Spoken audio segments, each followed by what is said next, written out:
What's up, y'all? I'm Will here with Schedulefly, and this is the Restaurant Owners Uncorked podcast, one of the highest rated hospitality podcasts in the world, brought to you by us at Schedulefly.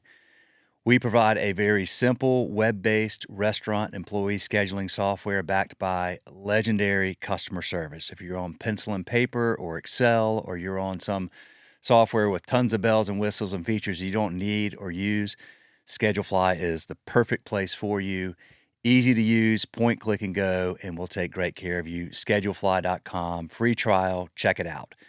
Also, this podcast is brought to you by our sponsors, Pop Menu and The Giving Kitchen and Kickfin, and you're going to hear about them in just a minute.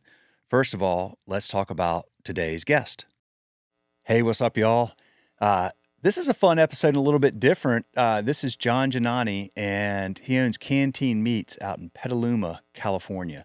Really cool story. They do charcuterie, and they do freaking awesome charcuterie. And this is going to make you want some, but you can't get it unless you're in California. Great dude. He and his wife have a 2-month-old. They just opened their retail shop. They sell to farmers markets. Really cool story. Incredible guy. It's going to make you want to move to Petaluma for sure. And just a fun guy to talk to. He just seems to have a lot figured out as a young man, and we're proud to serve him and proud to tell this story. Thank y'all. Give your team the gift of Pop Menu AI Answering, a simple solution for phones ringing off the hook.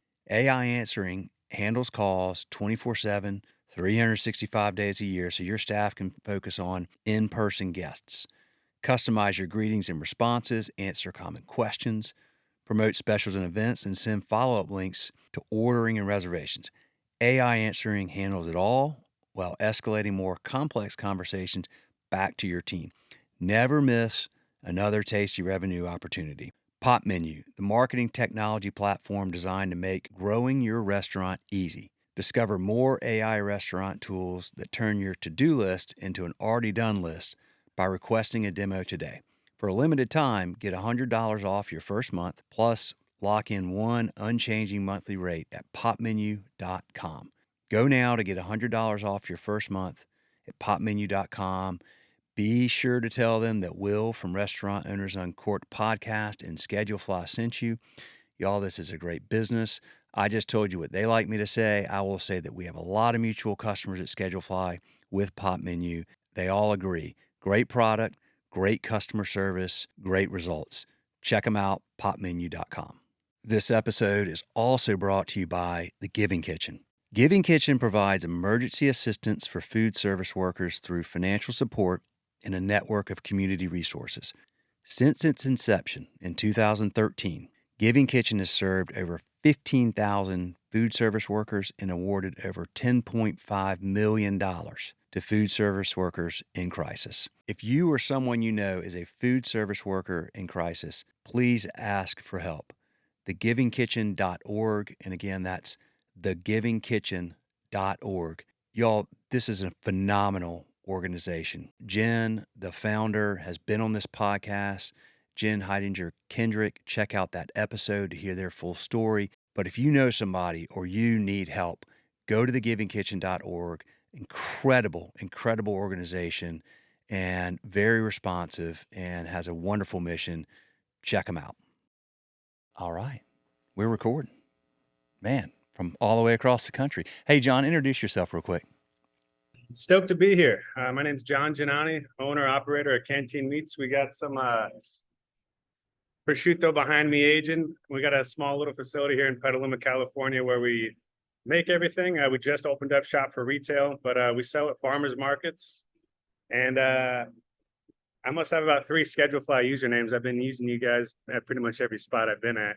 So, oh, nice, man. You the man. We appreciate that. Hey, listen, that's how we've grown. It's been, we only have this small team of 5, so we just don't have the advertising and marketing and integrations and all this other stuff. So it's word of mouth, man. It's people taking us from one place to the next or telling other people about it. So, well, thank you, dude. I read your story. I emailed you a few months ago. When we get, I think you sent us your logo or something like that. When we get a logo request or just customer support stuff, I like to go in and just see like, okay, well, what's this place all about? And that's how we find people for this podcast. And I read your story. I was like, oh, this is cool. I hope I can get him on the podcast because this is a really cool story. Like I just love what I was reading. So we'll talk about that whole thing today. But and then since then, you guys like you opened your retail store, and then you had your first. No, still got a You had a baby. baby. You have your son. How's your son doing? He's awesome. Yeah. Just pounding leche nonstop. Look over in the middle of the night. He's got his hand out of the swaddle. I'm calling him Leche Guevara. But it's fun. And then I can bring him into the shop on days when it's not like heavy cut days or there's a bunch of hogs coming in. If it's just like a computer day, I'll bring him in here with me, and so he'll just kick back, and be nice to kind of like raise him in this Heck spot. yeah, Will. What's his name? Lorenzo Ginannii. Lorenzo Ginannii. So, Yeah. and he's like, he's like a month old, right? 2 months. 2 months. Okay. 2 months. Growing. But yeah, that's another thing that's been cool too, balancing that and having the flexibility to kind of duck out of the shop. We live a mile away, so I'll just pop home, check in with him, get some smiles, come back. Just like you guys got 5 people. We're the same way. We got 4 people, small team. Most of us are everybody's part-time. I got 1 full-time staff member. He does all the raw production with me. He's been with me for about 3 years. But everybody who works farmers markets for us, it's all people who they've got full-time gigs, and some of them are friends. But it ends up being kind of like a fun thing for them to do on weekends. But even if they're just with us one day, it's all a tight crew. Yeah, man. Friends, family. Well, let's talk about your story, because y'all. So this is when I say y'all, you and your bride, you had careers in. Well, one of you was it retail and hospitality, right? Tell me the backstory around all this. Ann's got a design background. My Okay. wife, she's got a really good eye. She's always had a good eye also has a good operations mindset on like how to do things efficiently. Me, I've always worked in wine or food, whether it's at wineries, managing restaurants, selling wine. In 2014, we had been dating for like a year, and I just had it in my head. I was like, I want to go to Europe. I want to travel. I want to get out of here. I want to see some spots, and mainly I want to learn how to make charcuterie. And so I asked her, I was like, do you want to come with me on this trip? Like, we can go everywhere. And she's like, yeah, I'm down. And so literally the next day I started looking up the tickets. She's like, whoa, take it easy, like chill out. I got a full-time job. You got a full-time job. We ended up planning it out to a T, and it took us an entire year from that date that we talked about it until we left. I did right by my bosses at the time, gave them like 8 months notice. Everybody knew that we were going to be doing this thing.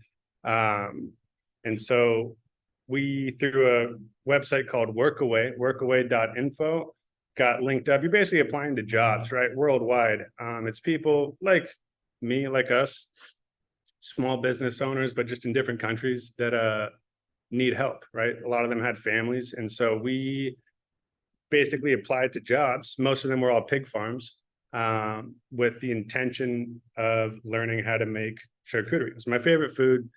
And working in restaurants at the time, I was realizing that a lot of people were spending a lot of money on charcuterie boards. And it was just like an exciting time for chefs in America. And that was one of the things that I wanted to kind of hone in on. And so we started in Sweden and worked at a farm there, raising a rare native breed of pig called the Lindrodsvin. And so we fed the pigs, butchered the pigs, made the charcuterie, but then also we would just hang out with people from around the world, because at any one of these spots, there could be somebody from Austria, a couple from Japan, a couple from Italy. Like there was just all sorts of people there. Some places we stayed in a basement, some places in a room. In this pig farm in France, we stayed in a tent. There was a thunderstorm. It was awesome, memorable. But a lot of, relations were made, and a lot of just learned all kinds of techniques, but then also kind of learned how each family or couple managed a small business with all of its challenges.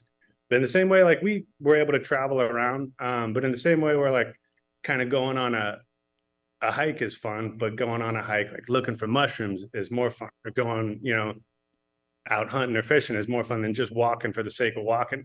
And so in the same way, we were traveling, but we had a focus where I was like, we're learning how to make cured meats. And so that was the kind of like, revolved all around that.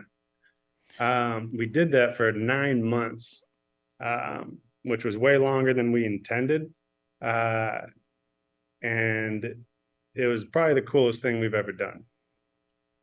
And then came back stateside and got a job cutting meat in South of Market in the city from a guy I used to buy meat from. I just hit him up, said, "Hey, Mike, it's John. Let me get a job."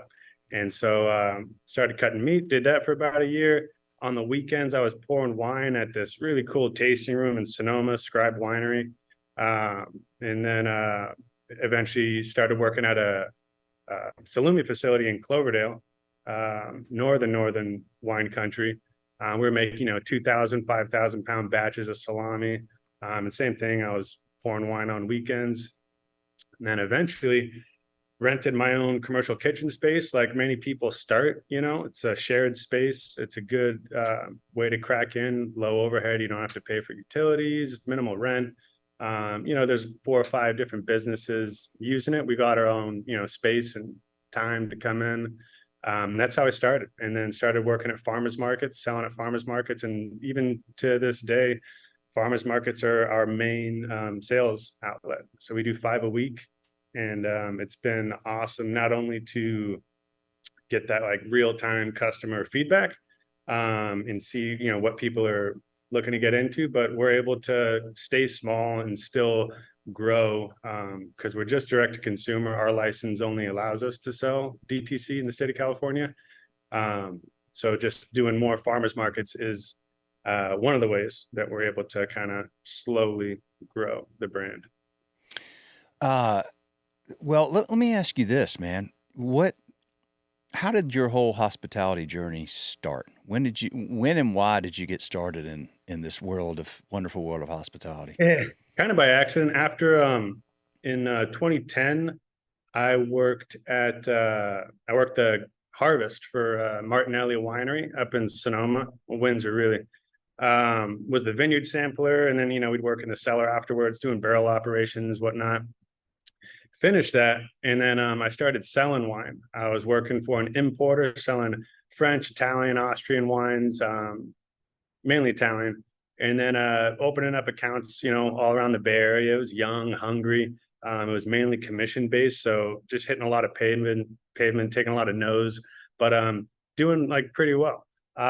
Ended up getting this one account, this Italian restaurant. The owner was a Sicilian guy. And he said, "Hey, John, I need a som on weekends. Like I'll still buy your wine. You can sell your wine that you sell me, but like directly to the customers." And I didn't have any som certification at the time. I knew, a good amount about wine, of course, but that's how I got started. Started working as a som at his spot. And then about a few months later, he asked me to manage a restaurant that he had that was also a hotel, bar, charming spot, built in 1901, like old style saloon place in Half Moon Bay that people literally used to like ride their horses up to and get a drink. Wow. Cool spot. So I managed that for a year. It was a little bit divey. It had its, quirks, paper thin walls. People would, rent some rooms, and it was just a full bar open until 2 a.m. No walls. Cool spot though. Learned a lot there. And then from there, went to a different restaurant where that was like where I really cut my chops, learned a whole lot. It was a classic diner spot, still is. That place is just doing very well. The owners are the best. Andy and Jamie, Alice's restaurant, if you guys are listening. Wait, Alice's restaurant? Yeah. Where is it? It's in Woodside. It's not the one from the Arlo Guthrie song. Okay. I don't even know if that one's up and running anymore. But now this is the cool spot though. It's like perched on the top of the you're in the Bay Area, you want to get to the coast. There's like one mountain pass basically you go through, tons of redwood trees all around. Feels like you're in a different time. Real cool spot. Okay. And then after that was the Europe travel. Okay. And then, from there onward. So, tell me about charcuterie. What you said it's your favorite thing. Like, how did that? Was that at the Sicilian place, or where did you?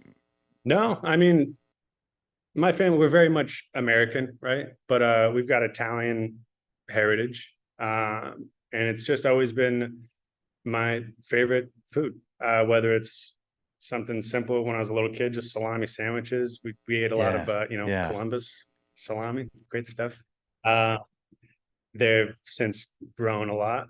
But now, I mean, my favorite food, if I were to pick one, would be a jamon iberico aged, roughly 3 years.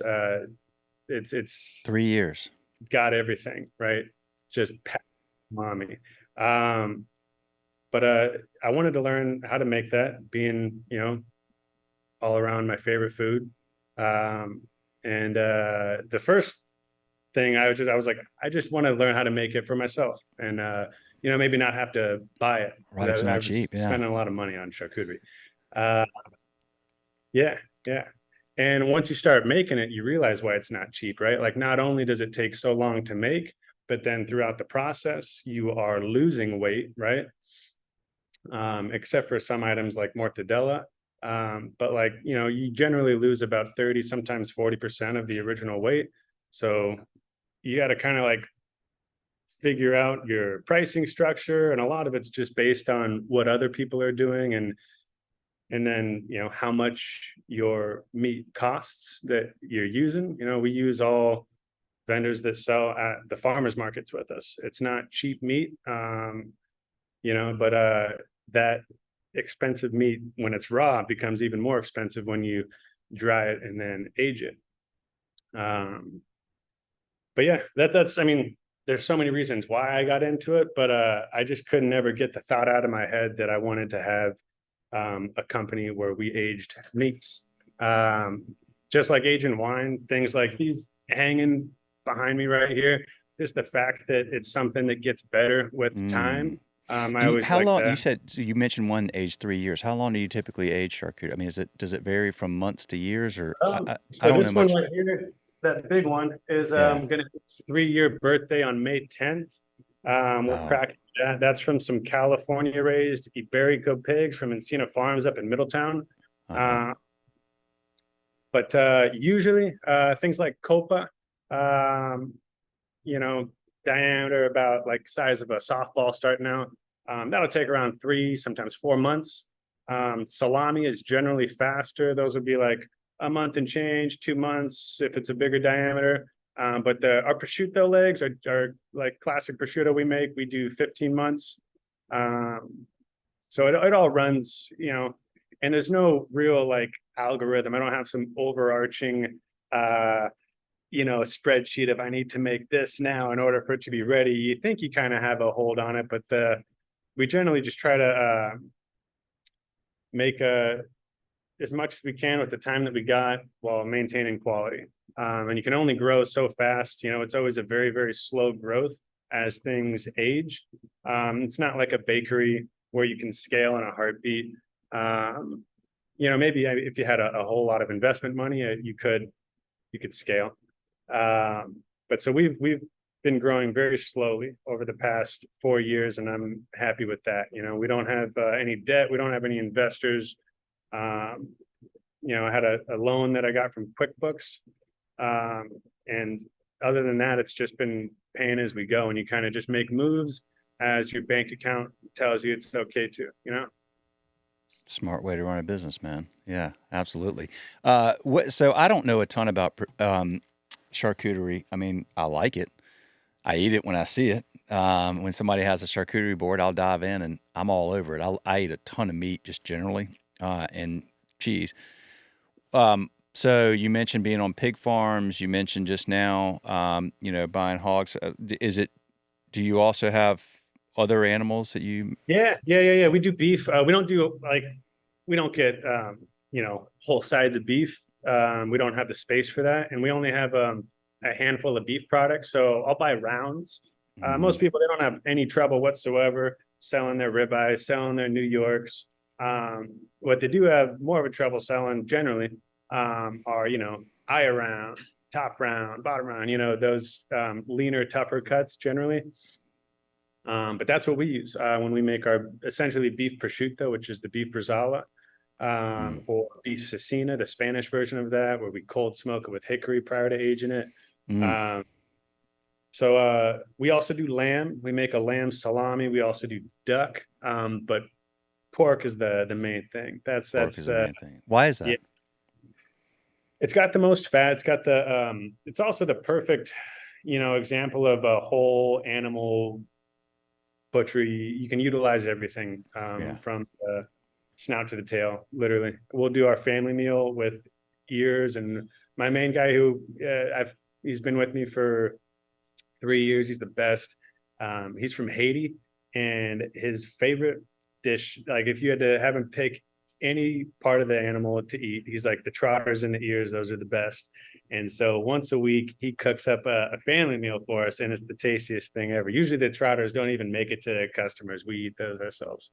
But yeah, the pork, not only the fat, because you do need fat for a lot of the products, but it's also it generally is quicker to harvest.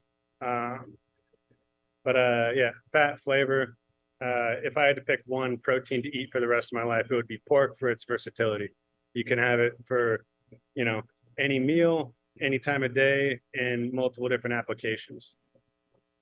Sold, man. I like it. Okay, so then you're buying. So you've got so you're buying from local Petaluma. You're like north of San Francisco, right? Yeah, we're in the North Bay. It's also the closest wine growing region to San Francisco. Recently, it's gotten more popular for Pinot Noir grapes. Petaluma Wind Gap is great for that, but also just rolling pasture. If you come out here, there's just everywhere you look, there's something's grazing, right? Usually cattle. There's a lot of poultry here as well. Chicken. We get our duck from Liberty Farms. They're here in Petaluma as well. But it's pretty well suited to agriculture. And it's a beautiful area. I feel like people ask me about Petaluma. I feel like I could do an infomercial on Petaluma. It's got a lot going on. There's tons of restaurants popping up here too. People are great. If you want to have some city 50 minutes away, have at it. But I mean, you don't really need to leave here too often. There's a lot of live music. Food's amazing. But yeah, pigs, most people unfortunately don't want to have pigs as neighbors. One or two, that's fine. But if you're talking a proper hog operation, you're going to need generally a little bit more land to do that. Spread them out. They can be pretty rough on the land, so you got to rotate them. But there's a lot of people here that are doing an incredible job with them, raising heritage breeds. And we've got tomorrow coming in 2 pigs from Napaluma Farms. They're great. They're in Petaluma. And then the next day we have a hog coming in from Pajaro Pastures they're actually in Corralitos, kind of down by Santa Cruz. But they get their hogs processed in Petaluma. It used to be that there was no abattoirs, slaughterhouses for, 3 hours, right? People would have to drive their livestock 3 hours to Orland. But now there's all kinds of mobile units, which is really cool, very sustainable. Anything you can do to make it easier on the animals, the ranchers, and also lower the carbon footprint.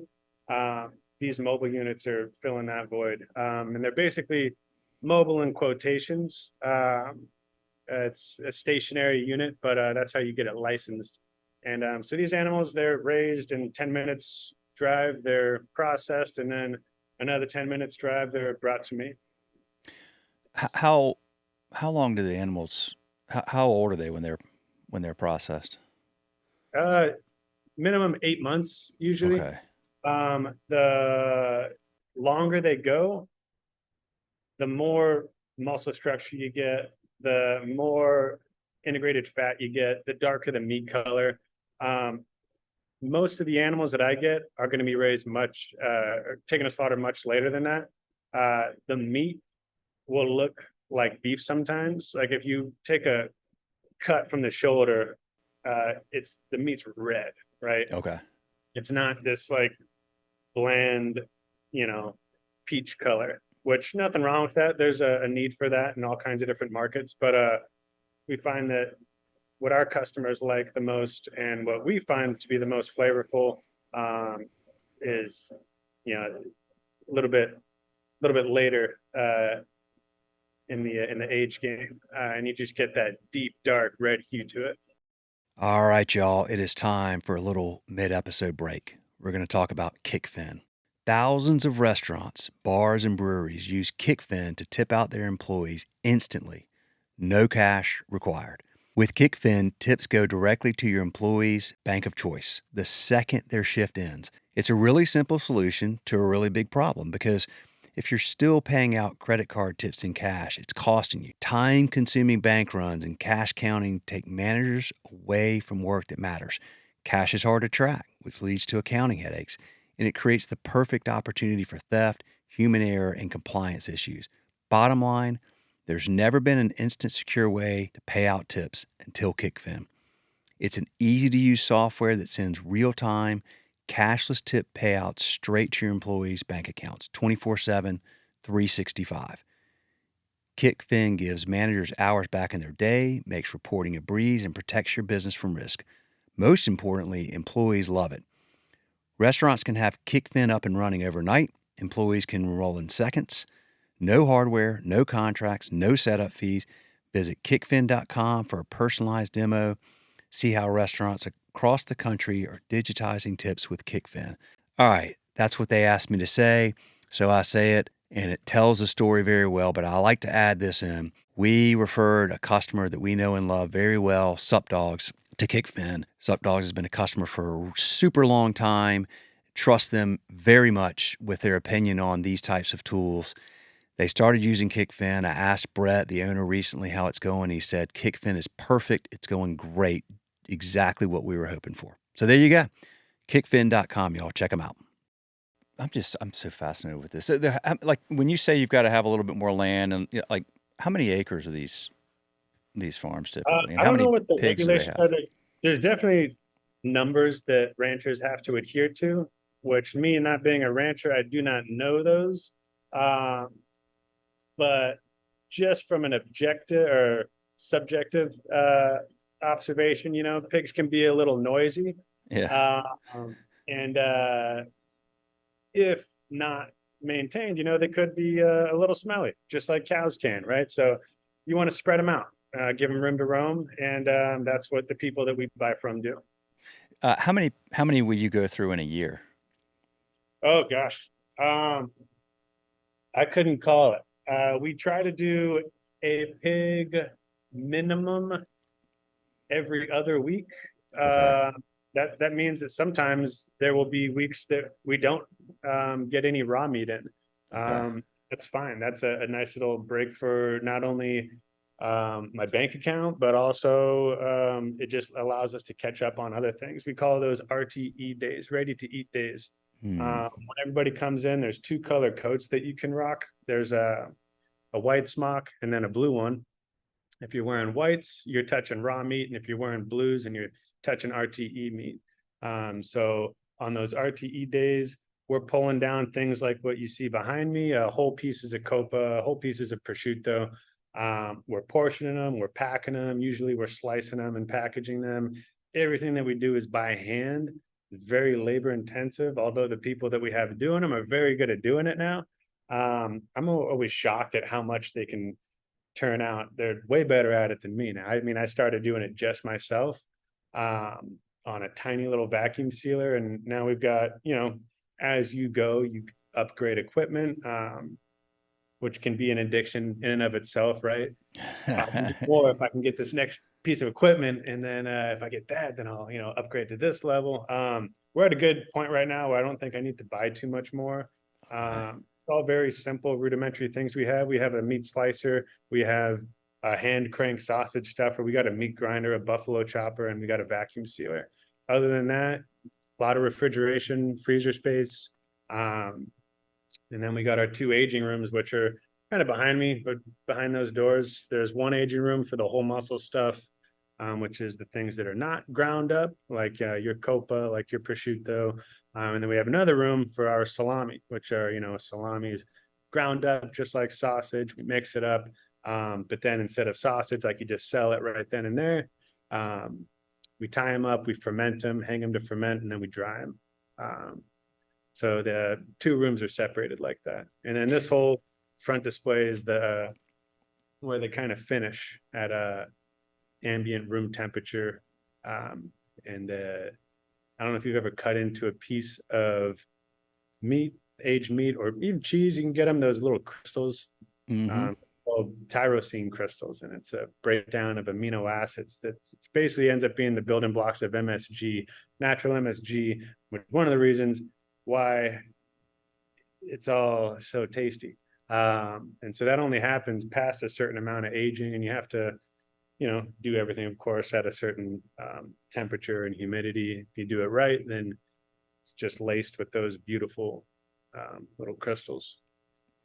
Well, so labor intensive. Tell me about the labor part of this, and is that are you able to find and keep good people? It seems to be challenging for a lot of folks these days. A lot of people, yeah. That's another thing too. I mean, I pay my staff well, and we're all friends. We're all Spanish speaking. When we're working, we're speaking Spanish, nothing else. I got an amazing crew. It's just 3 people who are helping out in production, and I haven't had a single issue with any of them, and I'm really lucky in that sense. Yeah. But I take care of them. They take care of me. Shoot, they threw us a surprise baby shower. Showed up to work one day, and they had a cake and candles and all kinds of like bags and gifts. That's awesome, man. Just, touches you in a way that, you feel like a family kind of, Yeah. And then with farmers markets, I would say is the toughest thing to staff, because you are asking a lot out of people. In some cases, you're asking them to use their own phone for checkout. In many ways, they're using their own car to transport things. We do have a company van, but sometimes you got to get a little creative if you're doing multiple markets in a day. Like I said, a lot of the people work in the markets. They're, friends of ours, or sometimes even family. My sister-in-law works them. She just got done with school, and she's like, John, I'm broke. And she's like, I also want to hang out with Lorenzo, her, nephew. And I was like, I got an idea. We work in farmers markets now. And she'll stay with us in Petaluma. But yeah, that market is the markets are tough to find real good, dependable people. Because the Bay Area is expensive too. I mean, cost What's of your living. reach? Like how many, like when you have farmers markets, like what's the geographic reach? Yeah, it's a good question. We don't go further yet than San Francisco. And we try to centralize our markets around the city and Marin as well. For the people not from the Bay Area or not familiar, Marin and San Francisco are both really nice areas, both very expensive areas. And we've found that they're the general consumer there really knows their food. There's not that much hand holding that has to be done, although there is some education that you need to, a lot of people don't know what half of the products that we make are, which is fun too, in a way, to teach people a new thing, right? Yeah. But a lot of people, they'll just pop into the booth like, oh, you got guanciale, like awesome, like let me get 2 of those, I'll see you next week. And so there's a lot of people that really know their food. And we found that those ones are the most worthwhile for us, in Marin and in the city. Down the road, I'd like to do more. My nephew, he's 12 right now, and I'm like, 2 more years, dude. 2 more. Well, so but that's like an hour away, right? Some of the farmers It markets. is. Yeah. So it ends up being a bit of a hike. And so you got to kind of quarterback who's working what. Some people who work the markets live an hour and a half away from where their, market's going to be. Ends up being a long day. There's some overtime. There's some meal break penalties that you end up paying. There's so you got to figure out if it's even worth it to pay somebody. Like I'm going to start getting back to work and working a market a week. 1 or 2 markets a week is my like comfortable amount where it's still real fun. You walk in there and it's just, everybody, right? Yeah. And it's like, cheers. Everybody's like, hey, how's it going? And you've worked on the barter system, right? Like I haven't gone to the grocery store in years for anything that's not like toilet paper or, soap, which we're making our own lard soap now. Are you really? Yeah, stoked for that. That's one thing with pigs. You end up with a lot of there's a lot of excess fat, and with that excess fat, you can do a lot of things. One of which is render it down into cooking lard. Mm-hmm. We started making, lard pie crust that we were selling over the holidays, which was awesome. But then, yeah, another thing, lard soap. Still got that glycerin in it, very moisturizing. So pumped to start having that too. What were we saying? The farmers markets. Well, I was just curious. I was trying to. You answered it though. It's just trying to figure out how to, like getting your meat there and getting people there and all that comes with it. But that's fascinating to me. So you've been able to barter enough where Yeah. you're not buying stuff in the store. Yeah. Most of the farmers that go there, I mean, they're bringing perishables, right? So they're bringing things like lettuce, microgreens, broccoli, this, that, you name it. Most of the products that we make are non-perishable. So we are fortunate that we don't have that issue. Once once it's finished, it's pretty bulletproof at that point. We still store it all refrigerated. We still bring everything to the market in coolers, but it's shelf stable. It's meant to last. And so the folks that bring, like, let's say lettuces or different veggies, broccoli, what have you, we'll trade them a salami and they'll have a case of what have you, and all of a sudden they're just giving things away because it's just going to go bad otherwise. So we make it worth their time. We'll give them their money's worth in meats. Everybody's happy. They spread our brand and we spread theirs, and we eat really well. I bet you do, man. That's freaking awesome. Well, so if I remember correctly, because I think I went on your site and I was like, and there's a shop link. I was like, Yeah. oh, well, you can't get it out of California right now, though, right? Oh, yeah. So it's a licensing thing, which, I used to work at those bigger USDA plants. Yeah. And that's what we would need to do in order to A, wholesale, and B, sell across state lines. It sounds like some big thing, but it's not that big. We wouldn't change our process at all. The thing that would change is we would have to make some minor tweaks to the facility.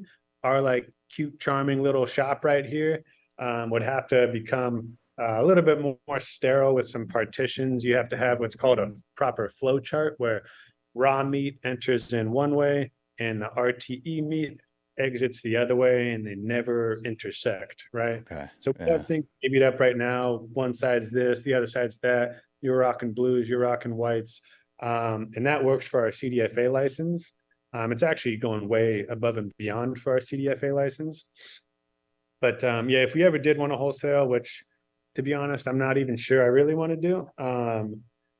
Once you get to that level, you have to kind of go through some different supply chains, and we wouldn't be able to work with some of the same ranchers in the same capacity that we are.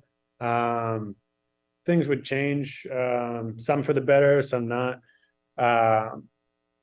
But yeah, maybe down the road. But if that happened, it would maybe be something where I keep this shop, which I love, right next to home.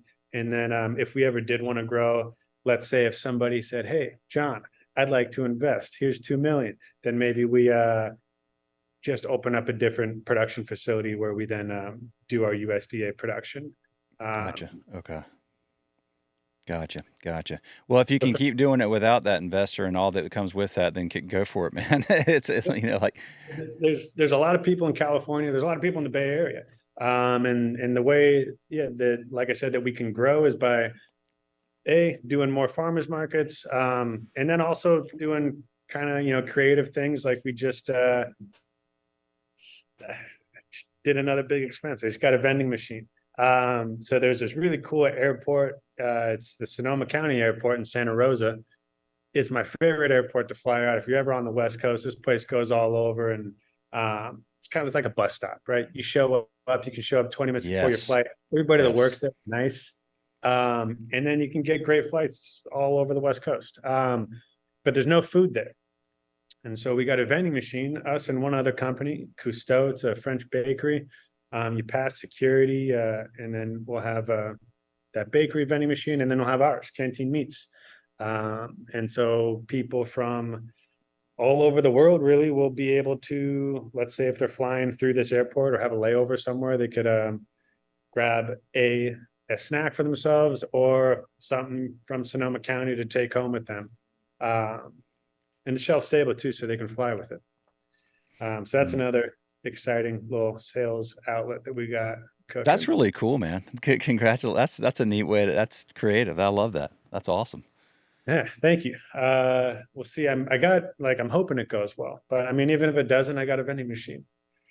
Put it anywhere.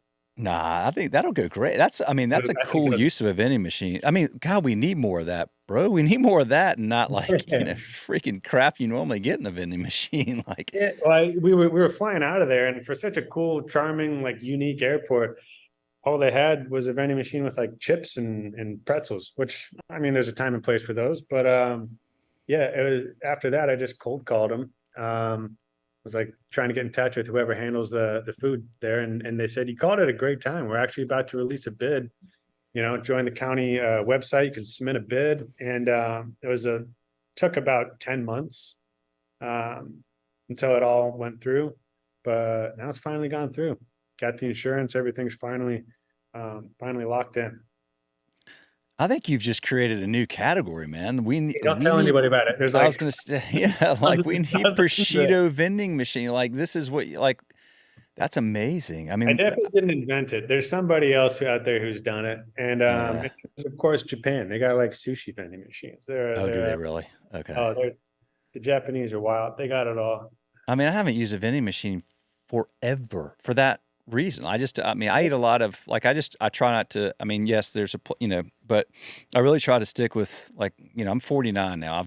I've learned like my body operates well on whole foods, like real food. And so meat and cheese are a big part of my diet. But it's hard to find that. Like there's meat, cheese, and eggs. Like there are some gas stations around here in the Southeast now, like that are have a lot of variety, and you can find that stuff when you're traveling. But I can't remember the last time I used a vending machine because it's always just like maybe I'll get a drink or overpriced water or something like that. Yeah, exactly, man. I love this. So okay, well, good. What do you got a 2-month-old? You got a growing business? Do you ever have time for yourself? Oh yeah, I mean, even now, like we're social sometimes to a fault. I mean, 2 days ago we went to my buddy's 2-year-old birthday, and it was just like a toddler convention. I've never seen so many kids. The kids were great with my 2-month-old though. All our friends are kind of having kids at the same time, which is awesome. Yeah. It was one of those things where they had their kids and like, hey, John, like, come on, man, join us. It's fun. That's good. And so I did join them. And then, yesterday we had, friends come over in the morning, friends come over in the afternoon. So at any point in time, we try to get out. We took Lorenzo up to the Sierras last week just for, a couple of days. If I'm not out, catching some fresh air, I can feel pent up. So I'm always trying to go out. I don't work out in a gym per se, which I probably should. I should probably start that. Uh, but all my hobbies tend to lean towards very physical. We'll go on backpacking trips, whether it's fly fishing, hunting. I help my buddies up in Oregon guide his elk hunts. I'm not the guide, but I'm the camp chef, and now just like schlep around the meat for the paying hunters. There we go. Uh, but and then yeah, I'm stoked to bring Lorenzo on to some of those once he's of age. Get him out and about. You don't need to go to the gym, man. If you're doing that stuff, just keep doing what you're doing. That's all you just need to do something physical and outside. The outside part's huge. So, Yeah. Better to be out doing that. If I enjoy it, like I said earlier, like hiking's all fun and games, but like hiking with a purpose, like that's what gets me going. So, the more hobbies I can kind of wrap into a day and also mix in friends with that, the better. Yeah. But it can be hard, and I find it being a lot harder with a 2-month-old. Yeah. Right now, he doesn't have any say. I can just take him wherever. Right, he's not like putting up much of a fight. But the one saving grace of having my own business has been the flexibility to duck out in the middle of the day and go spend whatever, even if it's half an hour for lunch. Just pop in, catch a couple smiles, and then come back in here. So like Monday today, we're off. We're not in production Monday. We do Tuesday through Saturday. And so this is usually like my day to I'll pop into the shop, check on things, clean things up, do a little bit of computer work, and then just spend some time with Lorenzo. Nice, man. Good. You got a good formula figured out, brother. Stick with it. Keep doing what you're doing. You got a good balance, and yeah, absolutely. You got 2 or 3 under your wing? 3, man. But mine are. I'm certainly beyond cool for them. I can take any time I can get with them now. My daughter's 20 and she's a sophomore in college, and then my sons are 17. He's a junior, and 14 in 8th grade. So the dynamic changes as they get a little older. It's used to be like now I'll take any time I can get with him, particularly my 17-year-old. He's got a girlfriend, he's got a car. Oh, you're done. He's out. It's so anything I can do. We were actually just talking about trying to go out. I like to ski. We oh, nice. So we try to. We have some quote mountains here in North Carolina, but this is where we grew up skiing. But try to go out west. I haven't been to. I really want to go to. I always wanted to go to Squaw Valley. And I think they changed the name recently, but just Palisades. Palisades, yeah. I haven't been to that area yet. I've been to Utah, I've been to Colorado, been to Wyoming, but I know that's not super close to you. But that general area is beautiful, Tahoe. and I'd love to be in Tahoe. Yeah, you want a little like Tahoe Junior? We go to Bear Valley most of the time. Probably shouldn't be airing that out. But where is Bear Valley? It's about an hour and a half south of Tahoe. It's kind of in between Tahoe and Yosemite. Okay. It's actually the closest mountain to the Bay Area. Not a lot of people go there. It's just like a tiny little. There's one road going through it, Highway 4. It can only grow so much. Yeah. So it keeps it, a little more quaint. It's kind of stuck in the 90s a little bit too, which I kind of dig. It's got I kind of dig that very much, man. I love that. And it's a fun spot. And it's ski on, ski off. If you're going there halfway through the day, your legs are like linguine. You're like, there's no break, there's no lines. So yeah, I dig that spot.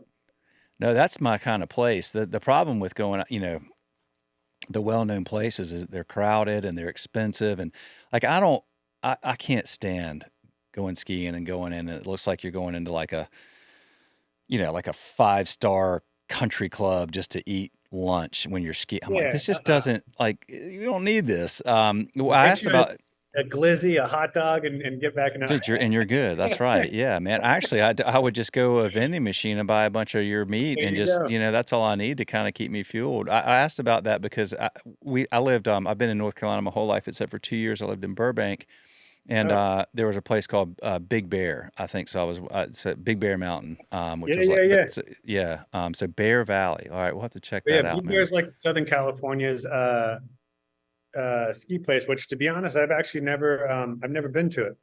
Heard great things, but it's basically kind of like SoCal's version of Tahoe or what have you. Yeah, yeah, absolutely. So Bear. Okay, well, hopefully I'll get out there one day. I'd love to get. I mean, you kind of sold me on Petaluma. It sounds like a freaking awesome place to go.